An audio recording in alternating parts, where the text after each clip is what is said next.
GS Hindi classes में आपका स्वागत है।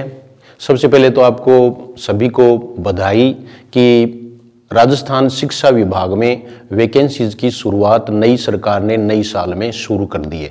इससे पहले असिस्टेंट प्रोफेसर की वैकेंसीज हैं वो भी संस्कृत डिपार्टमेंट में निकल चुकी हैं और ये फर्स्ट ग्रेड की हैं, यानी प्राध्यापक व्याख्याता। ये आप देख रहे हैं प्राध्यापक की वैकेंसी है, ये स्कूल लेक्चरर की वैकेंसी है।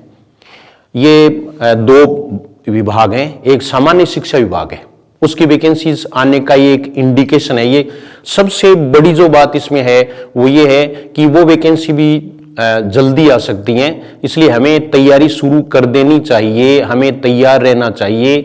और ये जो वैकेंसीज आई हैं ये हमें बहुत सारी बातें बताती हैं, जिसमें आपको कुछ चेंजेस भी हैं। आप पूरा वीडियो देखें इसमें विस्तृत सूचना के लिए, फिर आप अप्लाई कैसे करें उसके लिए दूसरा वीडियो भी 2-4 दिन बाद में आपको डाल दिया जाएगा जब फॉर्म शुरू होंगे। तो क्योंकि ये 31 जनवरी से 29 फरवरी तक फॉर्म आप ऑनलाइन फिलअप कर सकते हैं, जिसकी सूचना इसमें है। सूचना टेलीग्राम पर पहले भी डाल दी है।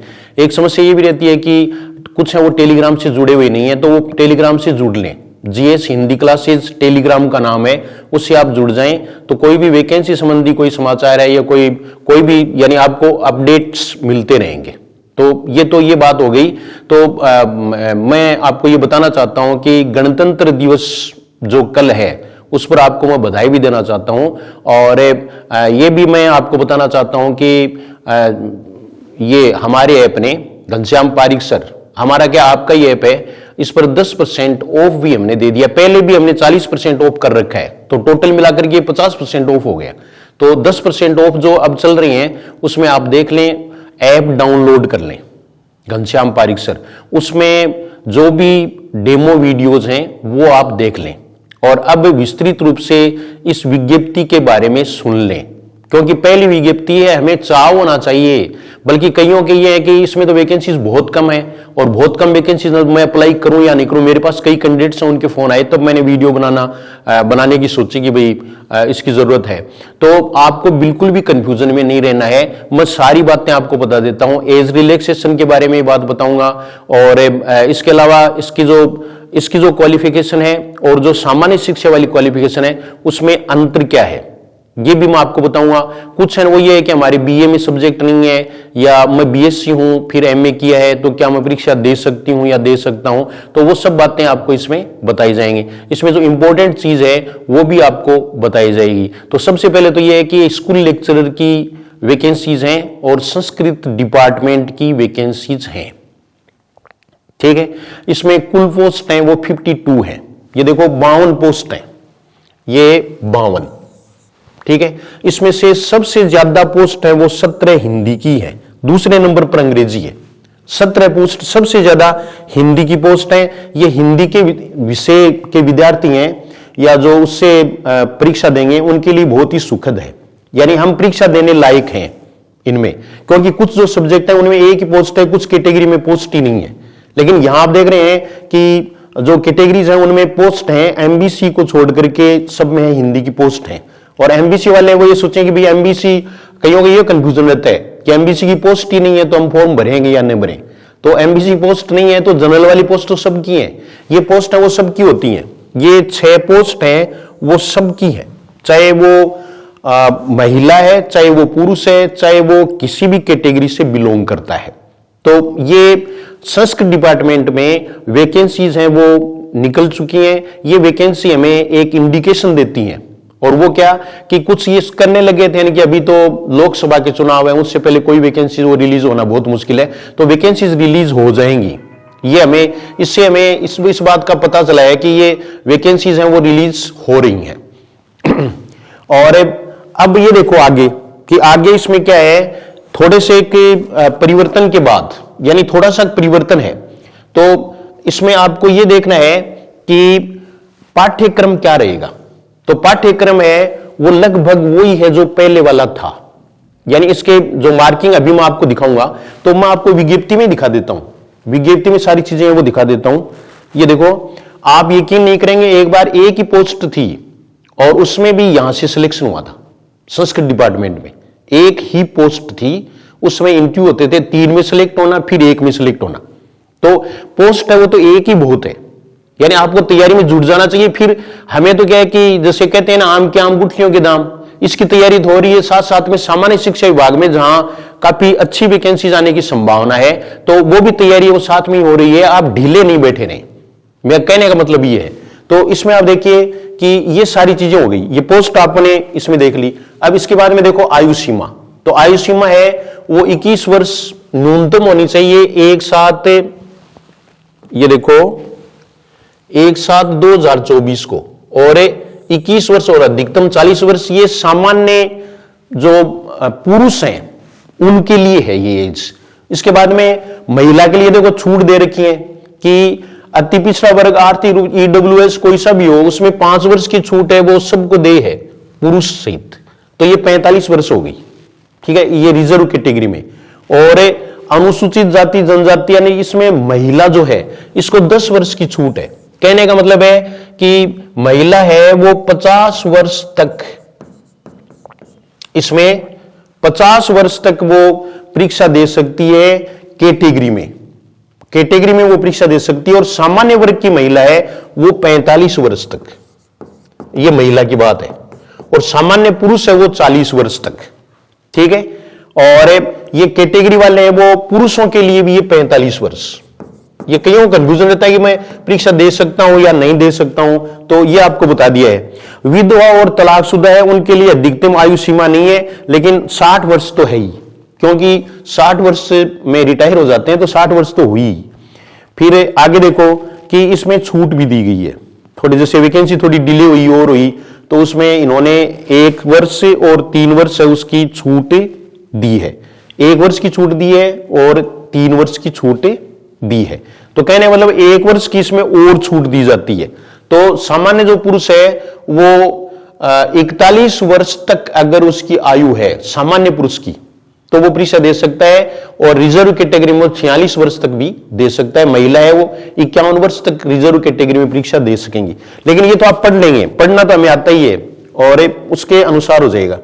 ऑनलाइन आपको फॉर्म है वो फिलअप करने हैं। और ये देखो आप, ये फर्स्ट पेपर है, ये फर्स्ट पेपर है, paper first general awareness and general studies, duration 1 our and 30 minutes, यानी 1.5 घंटे का होगा। वो ही पहले वाला है जो फर्स्ट ग्रेड की जिन्होंने एग्जाम दी उनको पता भी है। तो इसमें देखो history of Rajasthan and Indian history with special emphasis on Indian national movement, वो का वो है। इसमें 15 प्रश्न आएंगे, 30 अंक का है, 30 अंक।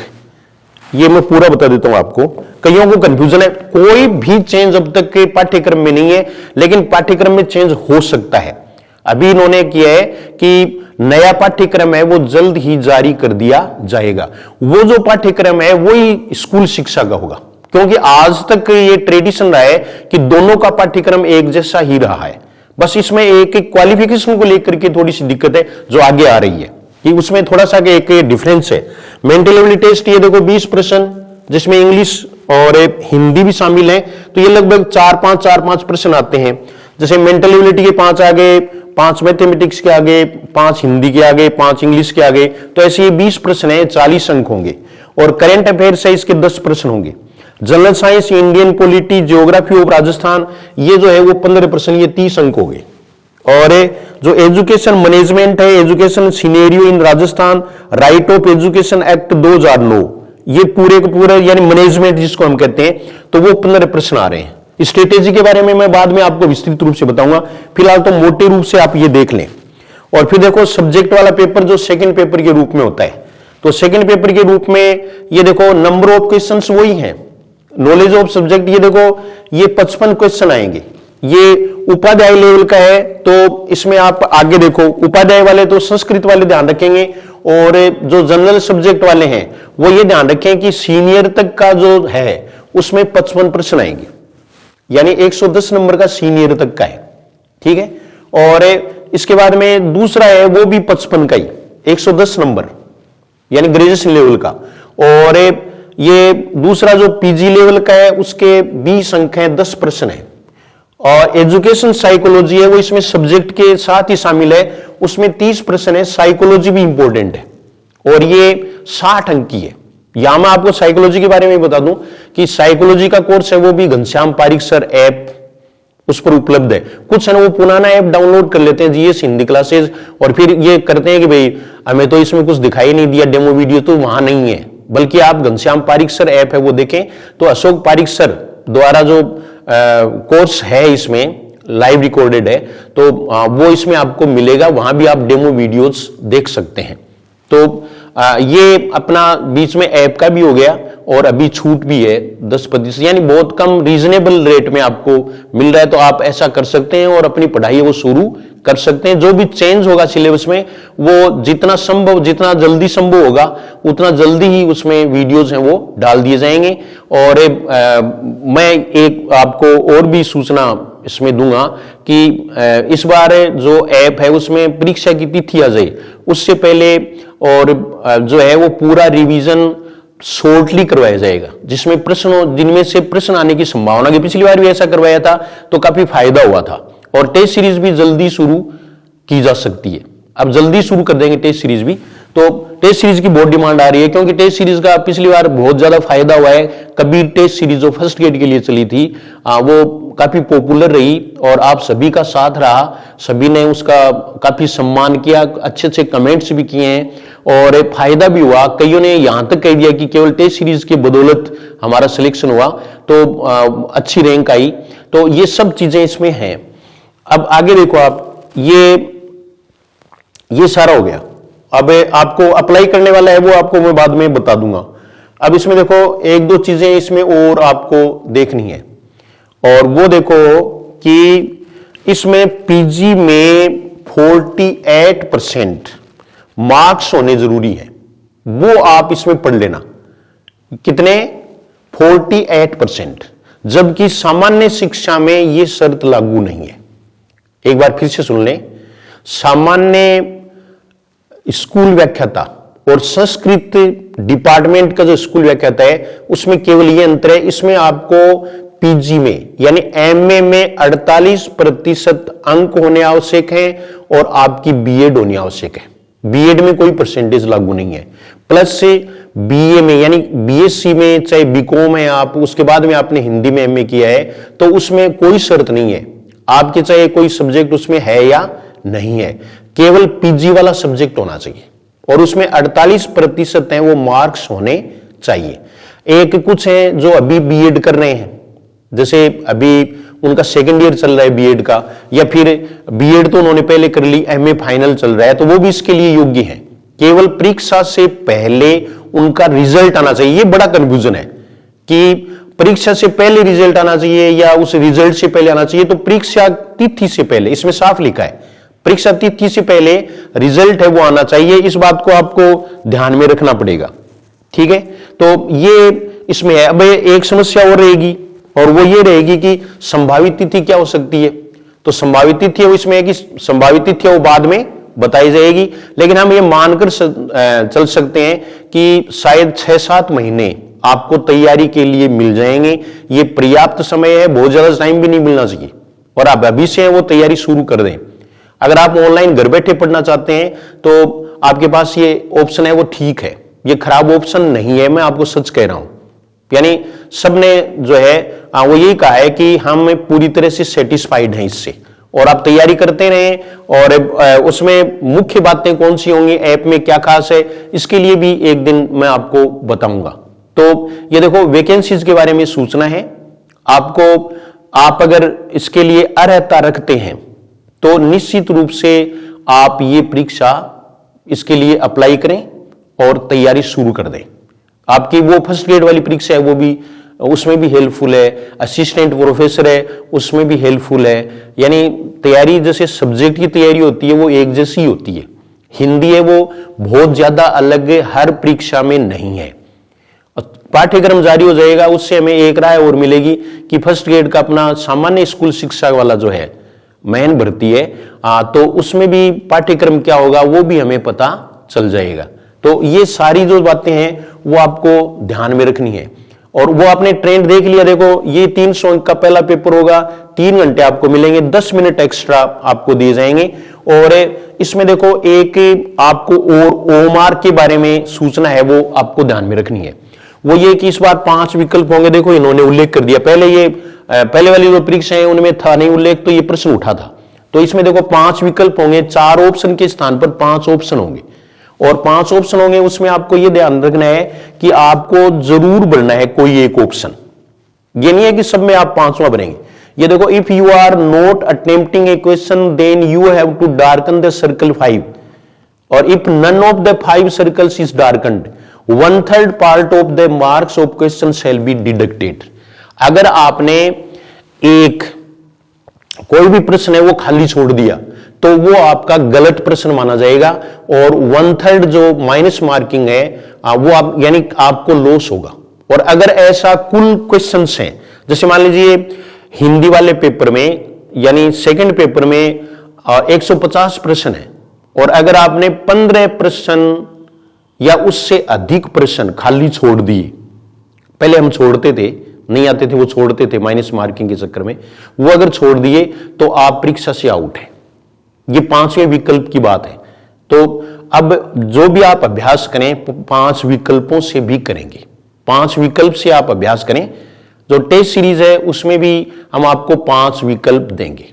5 विकल्प वाला जो है वो अगर पैटर्न मिल जाता है तो उसके अकॉर्डिंग ही करवाने का प्रयास से करेंगे। तो ये आपको विशेष सूचना देनी थी, और ये 5 ऑप्शन आपके आएंगे। तो इसके बारे में ये है ही। अब रही बात ये कि पढ़ने की स्ट्रेटेजी क्या रहे, तो इसके लिए अलग से आप वीडियो देख सकेंगे, अलग से 2-4 दिन में आपको इसके बारे में सूचना मिल जाएगी। फिलहाल आप मानस बनाएं कि हमें व्याख्याता की तैयारी करनी है। ऐसे जो स्टूडेंट्स हैं जो एमएससी और बीएससी हैं लेकिन उन्होंने एमए हिंदी से कर लिया और वो अगर बीएड है तो वो भी इसके लिए पात्र है। हाँ, एक और कंफ्यूजन है जिसके बारे में बार बार प्रश्न पूछ सकते हैं, यानी बार बार जो है वो विद्यार्थी पूछते हैं, और वो ये पूछते हैं कि ये देखो कि सर मैं सामान्य व्याकरण से भर दूं क्या, या साहित्य से भर दूं क्या, या व्याकरण से भर दूं क्या। तो ये पोस्ट है वो हिंदी के लिए नहीं है, ये संस्कृत वालों के लिए है, ये हिंदी की पोस्ट नहीं है। इससे आप कंफ्यूज नहीं हो, फॉर्म मत भर देना कभी, क्योंकि ये अलग से जो है ना वो आचार्य जो है वो व्याकरण में भी होती है, साहित्य में भी आचार्य होता है, तो उनके लिए पोस्ट है ये हिंदी के लिए पोस्ट नहीं है। लेकिन फिर भी हिंदी की सबसे अधिक पोस्ट है, और आगे भी संभावना फर्स्ट ग्रेड में सबसे ज्यादा बनी रहेगी। तो आप हिंदी के साथ बने रहें, तैयारी करें। मेरी शुभकामनाएं आपके साथ हैं, और एक बार फिर से मैं गणतंत्र दिवस की आपको हार्दिक बधाई देता हूं।